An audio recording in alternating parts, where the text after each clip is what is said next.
All right. Hi, everyone. Thank you so much for joining us today. My name is Jonny Simkin, and I'm the co-founder and the CEO of Swiftly. I couldn't be more excited for a wonderful panel and getting to chat with you all today. And one of the things that we love to do at Swiftly is to share best practices across our community of over 100 agency partners. There's so much that we can learn from one another, and we're excited to help facilitate this discussion today.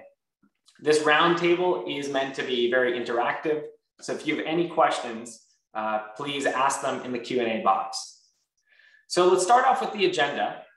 First up, here's a look at our agenda. We were going to start off with introductions, and then we'll move into the panelist discussion, and then into questions and answer. We'll close things out with a live Q&A so that everyone attending this webinar has a chance to ask questions to our panelists.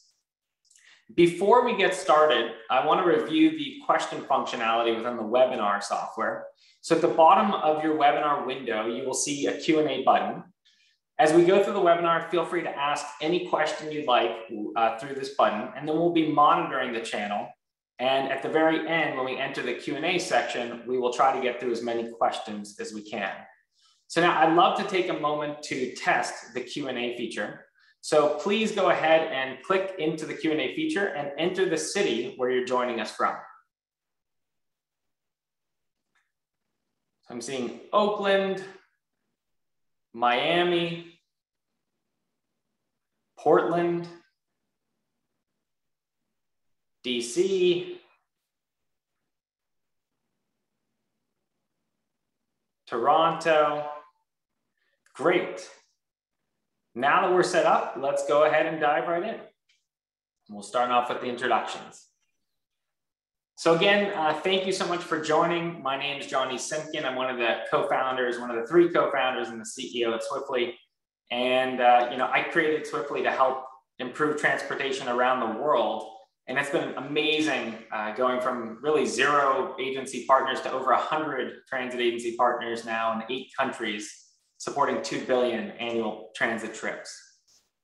As I think about what Swiftly is and one of our core goals, we really built the first big data platform for public transportation. We help agencies with real-time passenger information to improve the overall rider experience, with big data analytics around our insights to help improve agency decision-making backed with very large data sets and large access to data. And with our newest product line, Metronome, we help with real-time operations management. And given the scale that we're now at, as I mentioned, over 100 agencies and about 8,000 transit professionals using Swiftly every single year, we really want to make sure that we're sharing best practices and learnings across our community of both our partners as well as folks who have not worked with us before, doing our part to help improve the industry. So I'm really excited to be joined here today with an amazing group of panelists. And so now we'll shift over to the panelist introductions. And Annette, I will start off with you. Please go ahead and introduce yourself. Good afternoon or good morning, depending on where you're joining from. My name is Annette Darrow. I'm the Director of Service Planning at Indigo, which is in Indianapolis, Indiana. And our coverage area is the city of Indianapolis and Marion County. And we have an annual ridership pre-COVID of about 9 to 10 million a year. I'm happy to be here. Thanks. Thank you, Annette. And now on to you, Justice. Thank you, Johnny. Justice Welker, Unified Government of Wyandotte County / Kansas City, Kansas. We are on the Kansas side of the KC metro area. We provide service within our city and county, but we also have some interstate service and inter-county service. And our pre-pandemic ridership was about 1.2 million annually. Thank you, Justice. On to you, Olivia. Hi, I'm Olivia Jones. I'm the manager of bus service delivery with Capital Metro in Austin, Texas. I have about 30 years of transportation experience, both public and private, and it includes multimodal agencies with bus, rail, paratransit, and across the US. So most recently, voters in the Austin area approved a referendum to expand the service to meet the demands of our growing community. So a lot of folks are moving to Austin, and we're trying to figure out how can we move them around with the infrastructure that we currently have. I'm specifically responsible for the daily real-time operations through our Operations Control Center. And in that environment, we manage the service, we communicate to drivers and customers using various forms of technology. Thank you, Olivia. That was great. And on to you, Lauren. Everyone, I'm Lauren Dederick. I am the Senior Transit Operations Analyst here at Big Blue Bus. We're the City of Santa Monica Department of Transportation. Our coverage area includes the City of Santa Monica, as well as parts of the City of LA and the surrounding cities. Our ridership pre-COVID was about 12.5 million, but in the last fiscal year, we dropped down to about 5 million. All right, thank you very much. Now, before we get started, one of the things we want to do is a quick poll. As you know, nationwide, we're seeing operator shortages hit agencies across the country and across the world. And so we'd love to do a quick poll just to gauge how many of you this is affecting. So we're going to start a poll now, and it should launch on your screen. And please go ahead and complete that.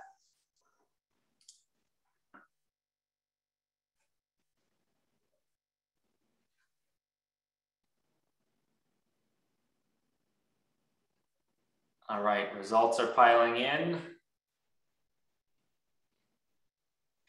So I would say they're pretty definitive.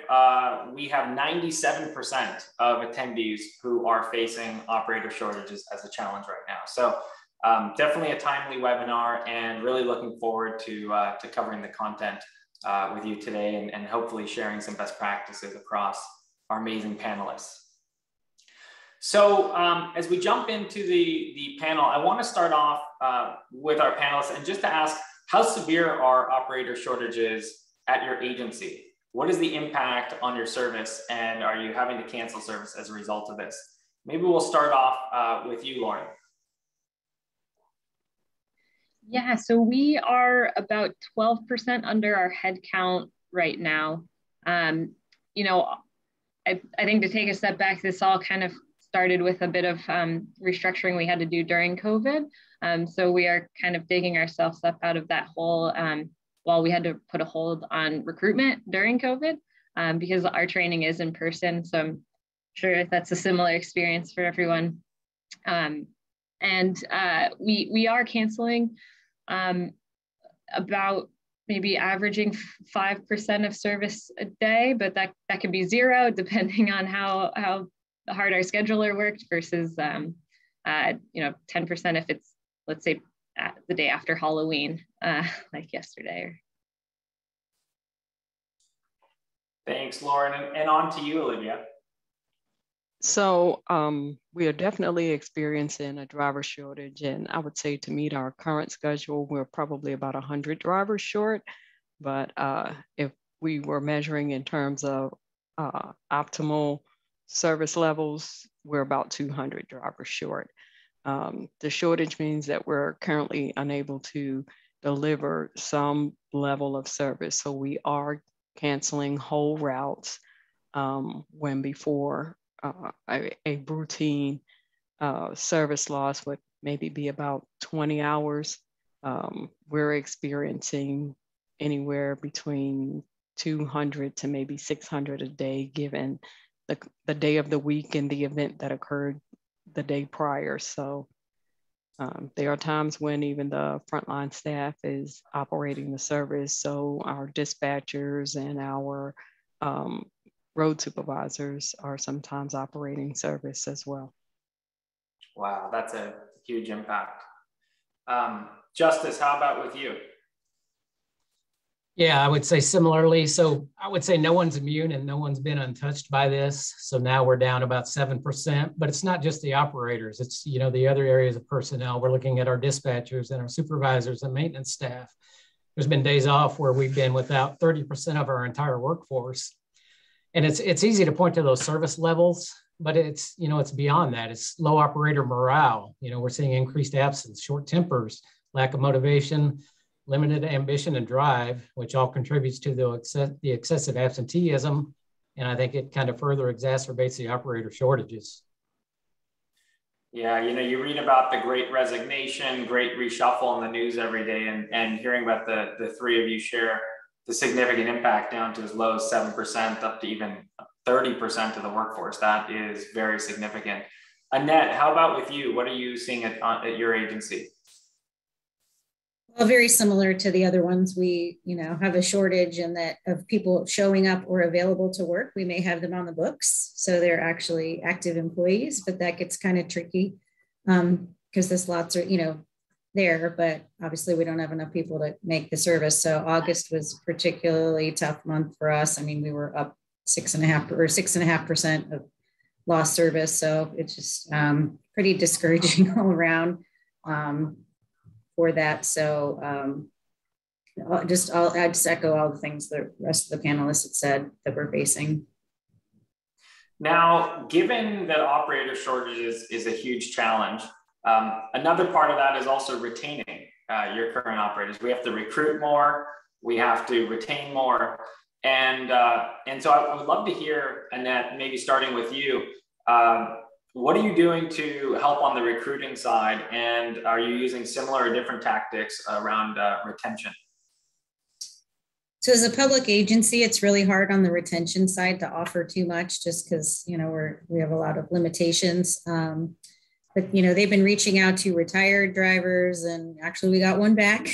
So any and all avenues, they're really trying hard every day. We've even hired a special contract recruiter just for bus operators only. So those are just, it's an area of intense focus. It's just really hard to get people in and, get them through the process. But even retaining, it's easy to, especially if you don't have the tenure, you're not as invested in the agency to kind of want to go somewhere else. And if you're low in seniority, it's like there's not a lot you can do with some of the other things in place. So we're pretty limited, but the staff is trying really hard. So yeah, certainly a challenge. And one interesting learning, at least that I had when we were doing some of the pre-webinar debriefing, hearing from you, Justice, how you're trying to recruit and widen your candidate pool by even shifting to folks earlier in their career, even straight from college. I was wondering if you could talk about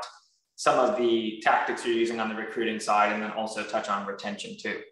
Yeah, absolutely. Thank you. So yeah, we determined that we do need to broaden our applicant pool. And typically we hired folks that were 21 years of age or older with a full CDL and, thrust them into service. But we found that if we look at the high school level and recruit folks at a younger age and then have the ability to train them up or have them do jobs that aren't necessarily require a CDL. So we do Meals on Wheels deliveries here locally, and we can use those folks instead of transporting passengers for other purposes.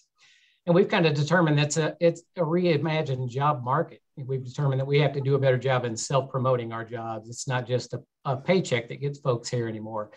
And, looking beyond recruitment to retention, I think if we focus on our community, selling the high points of our community. So at one point, we were the second most diverse community in the nation. And in the last 10 years, we've had over $5.5 million in economic development. So highlighting the community itself, and then focusing on the benefits that our job provides also. As a local government agency, there's a lot of stability with the position, and you're not necessarily going to get laid off or lose your job. Great perspective. Another piece, maybe shifting to you, Olivia, one of the things that you talked about was even helping recruit new drivers by assisting them with written driving tests and some other tactics. I was wondering if you could walk us through that. So yes, so we spoke before about, rideshare drivers either being considered a competition or the lack thereof feeding them into public transportation. Well, what if those folks had the opportunity to earn a CDL? And can we use folks who are already motivated to be in the transportation world to assist them with being successful with obtaining the permit, and then continuing on to assist them with the hands-on tests? So our hiring bonus for licensed CDL holders is $3,500, but we also offer a hiring bonus for non-CDL holders of $1,500 with the starting pay at $17.50 an hour. So we're going to bring you in with a license and teach you everything that you need to know to be a public transportation service provider and a CDL holder. So that's not just investing in the agency, that's investing in the individual, because that CDL is lifelong employment wherever you are, wherever you go. So those hiring bonuses are also prorated throughout the year. So they don't get a lump sum of either $3,500 or $1,500. It's delivered over time to at least give them the opportunity over the first year to actually get to know and understand the job. That's amazing. It's amazing to see you obviously prioritizing even over the needs of the agency, really helping to grow individuals within the community. And of course, the agency can benefit from that, but it's a great way to give back to the community and to help people get the skills that they need to grow in their careers, whether that's at your agency or beyond. One of the other interesting discussions that we had before was around even leveraging supervisors to go ahead and to drive and to fill in service if operators are not able to show up or they call in sick. And I was wondering, Lauren, if you could share a little bit about your experience with that, as well as other tactics you're using to recruit new operators. Yeah, so we had never used supervisors or our training staff before to fill in until the last couple months. So that's been a great option for us to have.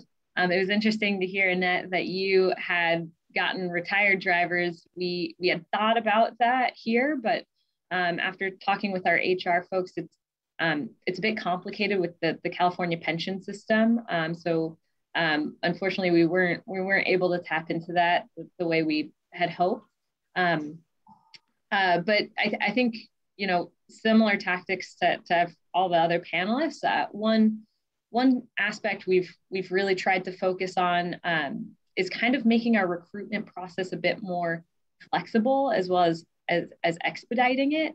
So, you know, it could be months maybe before you hear back from submitting an application, especially to public agencies, particularly based on our recruitment timeframes that, you know, we plan maybe a year in advance.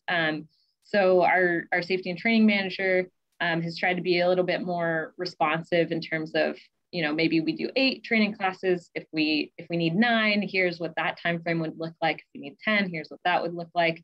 And so ever since we actually increased our base pay for this last posting, we did see an increase in applicants. And so we kind of scrambled, and now we added a December class that we, you know, weren't originally planning to hold, but you know, we recognize that people aren't going to wait or wait around for us to hire them.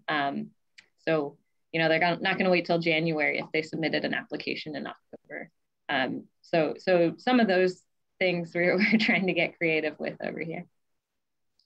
Thanks for sharing. So for at least all of the attendees, hopefully that gives you a good sense of some ideas that are being used, whether it's recruiting from retired operators and trying to bring some back, even recruiting straight out of high school or college, assisting with written driving tests to help give new candidates the skills that they need to be successful in the role, or even beyond, sign-on bonuses, increased wage, getting supervisors to help pitch in. So a lot of great ideas shared. Now, one thing I want to talk about, and maybe shifting the discussion a little bit, is around operator training. So we bring in new operators. They maybe have been recruited straight out of college, or even earlier in the funnel when you started the discussion when they were in high school. And maybe they don't know the routes. They don't know the schedules, but that's their role. They need to be able to operate the vehicle in accordance with the desired route and schedules. And one of the things that I've heard from many agencies is that if the operator does not know the routes or the schedules, and it's hard for them to learn, it can be a source of frustration. And sometimes it's even led to churn and those operators leaving the agency again. And so I'm wondering, how are you onboarding new operators and making sure that they're successful in that new role? So Justice, I'll start with you. Thank you. So I think we're trying to make sure that we incorporate and leverage technology and innovation into our training. We rely on companies like Swiftly and their partners to make the operator's job easier. So we look specifically at the onboard app, our APCs, our AVAs, that kind of thing. We do use the map feature on onboard as a visual training tool, and we're looking forward to the turn-by-turn functionality and incorporating detours into the onboard app. But as with everybody, we're trying to fast track new hires, streamline the training process without compromising safety or content. So I think that's where we look at that technology and innovation to meet our purposes. Thank you. And Olivia, any thoughts on your end?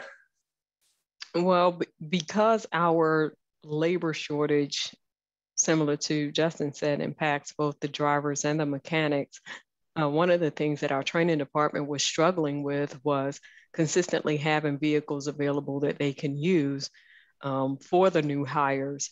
And so the service provider kind of bought their own little fleet to assist specifically with the training department to get folks familiar with the service area, familiar with routes, and familiar with the way that Capital Metro does business using these particular vehicles. And that way we can have the maximum number of vehicles available for revenue service as well. So the training is not impacted, and that can stay on track, and we can continue with handling the service. That's great. Annette, how about you? Well, that's a struggle, but we've because our issue is we don't have enough drivers to help train the new people, because if they're training, they're not running routes, so it's kind of tough. But I think one sort of thing we've done in the last couple, well, it's more not as recent, but in the last couple of years, is we put together route videos. So we have videos available for each route for people to view, and sort of like if they're not familiar, you can kind of go to an area of a route that maybe you want to look at, or you can watch the whole thing. So it's out there and available just as another tool. Wow, that's amazing. Route videos, that's awesome. It's kind of like game footage for operators to be able to see what's happening in the field, and even have some markers of where to turn as you're going through the route. Yes. Lauren, finish with you. Yeah, we have a pretty standard 8-week training. It's very hands-on. Like Annette was saying, it can get difficult. We do use some line instructors who are also drivers, which can kind of be tough to trade off, training up new folks versus potentially missing service. But so we haven't really adjusted our training. We've offered the CDL as part of our training for a while, and we've primarily focused on making sure our recruitment focuses on folks who have good customer service backgrounds. We find that's the hardest kind of component to train up. We can train you to drive. We know we can teach you our routes, and we can help you through that. But kind of having that innate kind of customer oriented focus is sometimes more challenging. Yeah, that makes a lot of sense. Now, as we change service and either it's canceling trips or making other adjustments based on operator shortages, or certain operators are not showing up on a given day, one of the challenges that we've heard is around rider communication. Some of the questions that we got in from attendees before the webinar was around, how do we communicate these changes to riders? Sometimes we cancel service because the operator doesn't show up. Oftentimes mobile applications start to display schedule-based data, and riders think the vehicle's arriving, but it's actually not. That causes a lot of frustration. And then there are more calls into customer service. And so, Olivia, maybe starting with you, how's Cap Metro managing rider communication, and how are you ensuring that riders know what's happening as these changes are made? So our communication strategy is layered. So for most of our users, they use the Capital Metro app, And when trips are canceled in Swiftly, it will also appear as canceled in the app, as well as on our e-paper display signs. The trip will show, but there'll be a red line through it that would identify, yes, it was scheduled, but now it is canceled. And then we have a subscriber service where people can subscribe to receive text messages and emails through GovDelivery. And any changes that we do in the system using Swiftly, those changes do reflect on the e-paper and the app, so that customers during trip planning will know that if they're planning a trip and they're used to a bus running every 10 minutes, if it's running every 15 or 20 minutes, they'll get that accurate information. And then we have our frontline staff out there adjusting the line in real time, engaging customers and drivers. Thank you. And by the way, I want to thank you, Olivia, and to the entire CAT Metro team and several others who are part of our service adjustment customer council, helping us build out that functionality. But it's for those of you who don't know, that's a new product that we launched earlier this year where you can change service within Swiftly, and it communicates it out to the public to make sure that riders are informed. Oh, sorry, go ahead. I was going to say it definitely saved us this winter during the winter storm. Oh my gosh, yeah, I still cannot believe that that happened, but at least I'm glad we were there to support. Justice, we'll jump to you, and then Lauren and Annette as well. Same question: how are you communicating this to Swiftly, to riders, whether or not that includes Swiftly? We'd love to hear just what you're doing. Yeah, so I think it's extremely similar to what Olivia is doing, and I think our goal is to be as transparent as we can. We want people to know on the front end what's going on. I think when we publish a schedule, we're obligated to provide that service. So anytime we make a service modification, we're making sure we do that within the Swiftly platform to make sure those changes are given to the public. We also integrate with our local app, similar to what Olivia has done.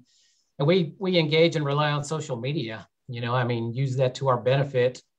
We also similarly have a platform, Alert Media, where passengers can subscribe to text messages or emails to make sure they're up to date with what's going on. And if it's something major, we may even reach out to our local media news outlets to make sure the coverage is provided not only through other areas, but also on the mainstream television component. Well, that's great. And by the way, you are also in our customer council, Justice. So thank you for your feedback as we are building out service adjustments. Okay, on to you, Lauren. Yeah, so we have been using Swiftly service adjustments for about the last month. We realized with this latest service change that started in August that we were struggling to meet what little service we did increase. So it's been a huge help making sure that all the third-party apps are receiving those cancellations or any of those stop closures or detours. So in that function, our communications and dispatch supervisors are canceling the service, and then our customer service agents have access to Swiftly so they can see the comments. So if calls do come in about where was my bus or anything like that, they're ready to answer. So that's been a huge help, because we have a very old CAD AVL system that does not update our GTFS in real time. So while we were canceling service in our CAD, we realized it wasn't actually doing anything for any end users. So we actually just migrated that process over to Swiftly's service. Thank you. And then Annette, on to you. Well, we're not doing anything, I guess, any real too different than we're using service alerts. We have staff at our transit center who are, there to answer. We, have the real-time feed published. So if trips are canceled, they should show up there. And then, our webpage, if we can, or social media, just to make sure that, people have as up-to-date information as we're able to provide. Thank you. And I think, a key learning, whether with Swiftly or not, across these 4 agencies, is that they're working hard to keep riders informed. And as these changes happen on the fly, if operators don't show up, or if there's construction or a collision, and whatever the change may be, ensuring that riders know about that change so they're not opening an app and seeing that a vehicle's coming when it's not is really important. And we just want to be as transparent as we can to inform riders of those changes. Now, there is a related question from the audience. It says, for my agency, a trip's scheduled time is still displayed even when a trip is canceled. This gives our customers a sense of false hope that a bus is coming when it really won't. And the question is, will Swiftly's service disruption module address this issue? So hopefully that came clear in some of these answers. Yes, that is what the module is for. I'm going to try to keep the focus less on Swiftly. So we'll move on to the next question. But if you do have follow-up questions, feel free to enter them into the Q&A, and we can, a section within Zoom at the bottom, and we can cover them later on when we enter the Q&A section. So we have 2 more questions, and then we'll shift into that Q&A section. So the first one of the 2 is, we just talked about communicating service changes with riders. The second part of that is agency staff. How do other agency staff know about these changes? And what oftentimes happens is, let's say there's an operations team, dispatchers, field supervisors, they're creating these adjustments to service, but maybe the customer service team doesn't know. And so if a rider is waiting for their vehicle, they call in to customer service, and customer service team may not know what's actually happening from an operational perspective. So it makes it hard to answer that question. So Lauren, you talked a little bit about this in your answer around how customer service teams are staying informed. Would love to hear a little bit more about that. Yeah, so we do send internal emails. We have a kind of a schedule adherence group, and I think it's, management, customer service, and operations all on it. And so, that's kind of our go-to source in terms of making sure we're all on the same page. And then once we added the Swiftly feature, that also helps streamline some of that communication just a bit more quickly. Sometimes dispatch can't send those emails out right away if they're fielding a bunch of calls. So it's definitely something we have talked about internally on how to kind of best streamline that. I'm not sure how other agencies are set up, but our customer service reps actually sit like a few blocks away from our admin and yard building. So we kind of have to rely on that virtual world. Yeah, that the virtual world and having teams in different locations was something I personally observed a lot at our partner agencies before the pandemic, and a lot more now. So I think that's probably definitely a shared challenge. Olivia, let's jump to you next. So as far as communicating information to our customer care group, we use emails also, but they also have access to the back end of our incident logs within OrbCAD. So any incident that the dispatcher has created, they can search either by the route name or the bus or the scheduled time and identify whether or not a current issue was going on. If it's directly impacting service, they can also take a look at the Swiftly app and the action log that will identify whether or not a block was canceled, if a stop was closed, if a route is on detour, if it's impacting several routes that are on detour. So we do have a layered effort, and when all else fails, we pick up the phone or call each other through Teams. And, we answer questions right away, and they'll either contact the dispatchers directly or the operations control center manager and get a direct answer. Quite a few different communication channels, but it's amazing to see you starting to organize that information, at least for internal teams to be able to see, because that is very important. And as we know, customer care or customer service might be the first line of defense for rider calls coming in, but a lot of other departments need access to that information too. Let's jump to you, Annette, and then we'll go to you, Justice, afterwards.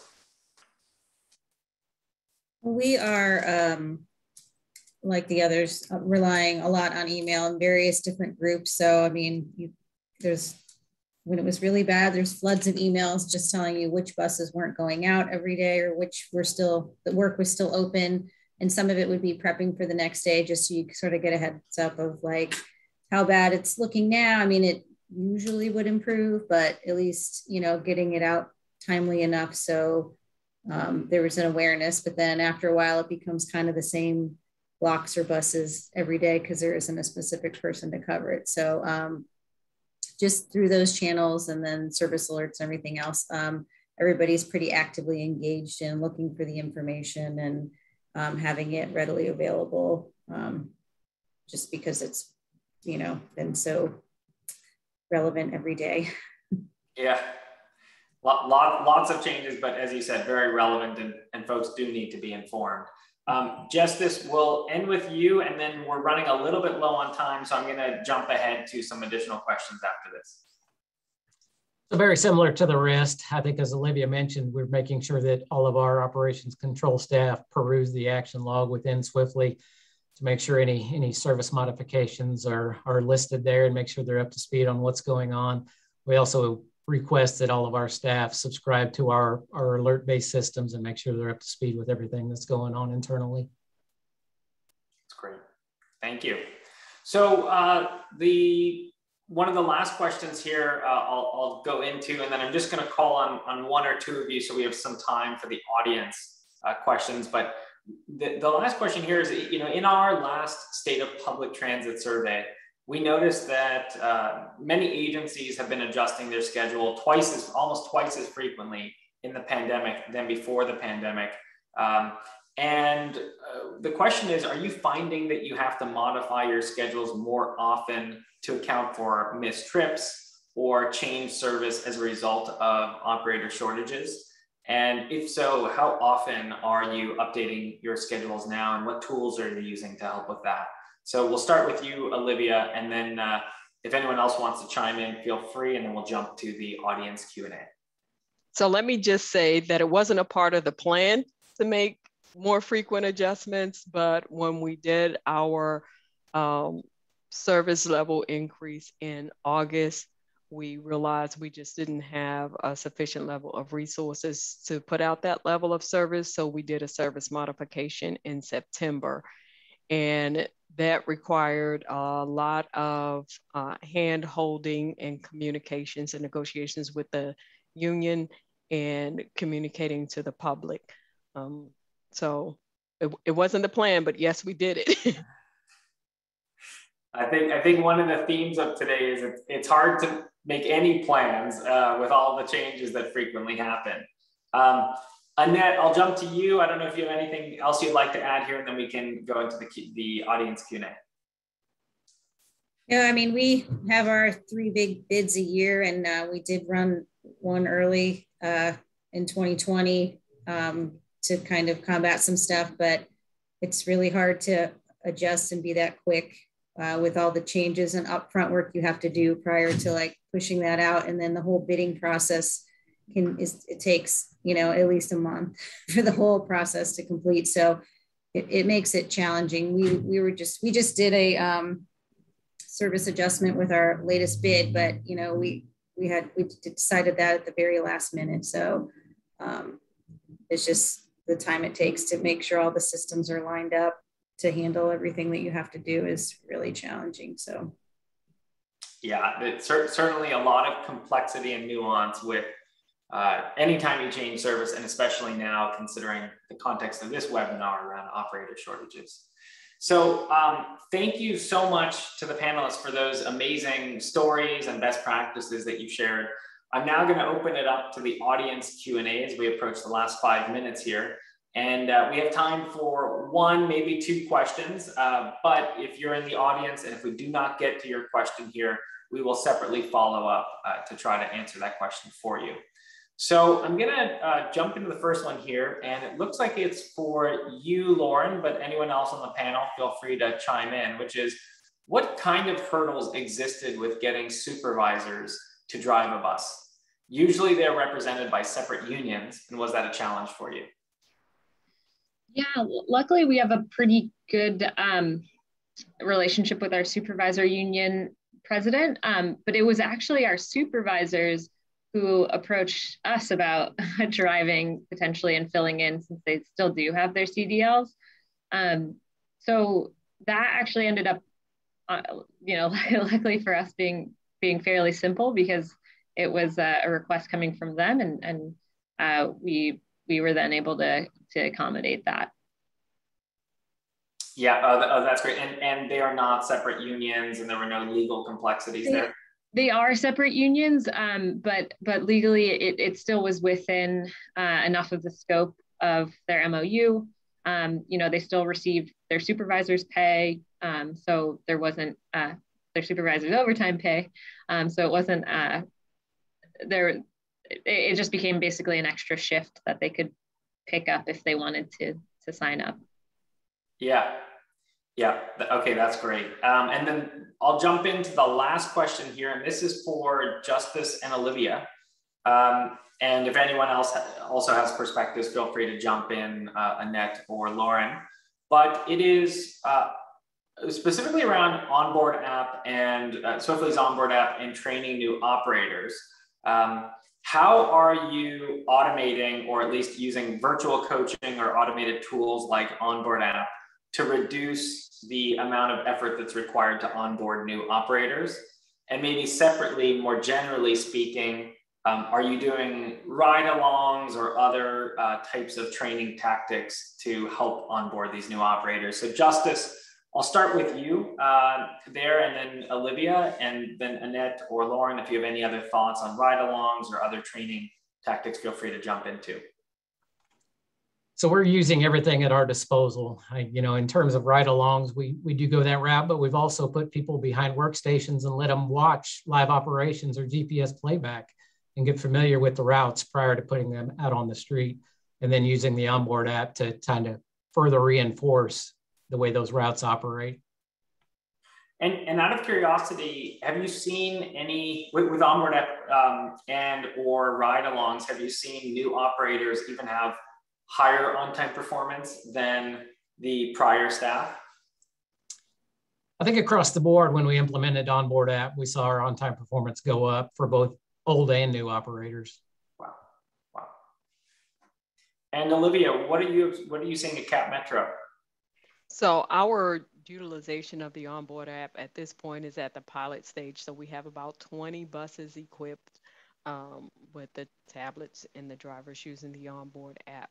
It is, I believe, presented in the training, but it's not actually used as a tool of the training. And I am very jealous of Justin if they are able to have their entire fleet equipped. But that is coming for us, and we're looking forward to it. And we're definitely looking forward to the angst that comes from new drivers with being in a new area and not being familiar with the routes, and having that tool on board on a regular basis. The benefit that we found is for the 20 that we have, if we can equip an entire route with tablets, then we find that there's more success with operating that route, because the drivers have before them, whether or not they're on time, and they don't have to look at a piece of paper while trying to drive. The app lets them know